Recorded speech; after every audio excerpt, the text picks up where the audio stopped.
रामकृष्ण हरी. मराठा कोणाला म्हणायचं?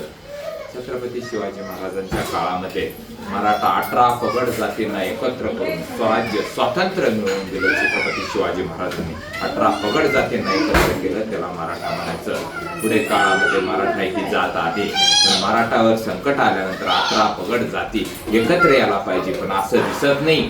कारण नालायक पडवण्याच्या आधारे काय जातीमध्ये विषमता आणतात आणि अजून सुद्धा जाती ठेवल्यात. हे दुर्दैव आहे.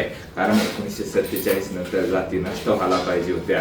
हा जो लढा आहे आरक्षणाचा, कारण उच्च शिक्षण घेणाऱ्याला कारण दाबलं जातं हे आरक्षणाच्या जीवा.